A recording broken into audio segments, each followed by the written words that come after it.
చేతన్, సుందర్ పిచ్చై, సత్యనాదెల్ల లాంటి వాళ్ళు ఇండియాని వదిలేసి వెళ్ళి ఎంతో గొప్ప వాళ్ళు అయ్యారు. నువ్వు అబ్జర్వ్ చేస్తే గొప్ప వాళ్ళు అయిన తర్వాత కూడా ఎవరు ఇండియాకి తిరిగి రాలేదు. కానీ మనం చెప్పుకుంటాం ఇండియన్ CEO అది ఇది అని, కానీ ఎవరు ఇండియాకి తిరిగి రారు. ఎందుకంటే there is something seriously wrong with India. నాకు 10 కంట్రీలు తిరిగితే అర్థమైంది లైఫ్ స్టైల్ అంటే ఏంటి, డిసిప్లిన్ అంటే ఏంటి అని. మరి అలాంటిది వాళ్ళు ఎంత గొప్ప వాళ్ళు, వాళ్ళకి ఇంకెంత అర్థమై ఉండదో.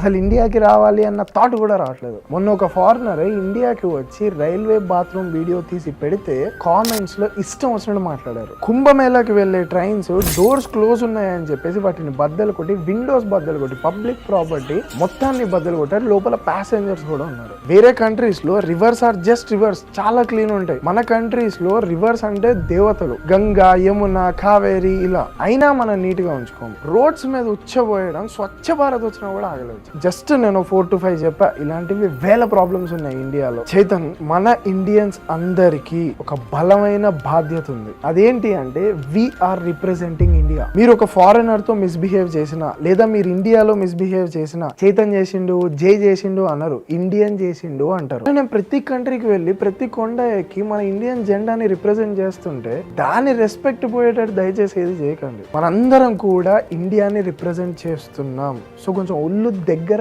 పెట్టుకొని ఇండియాలో ఉండడానికి ట్రై చేయండి. చైతన్య సజెషన్ కాదు, అబ్జర్వేషన్.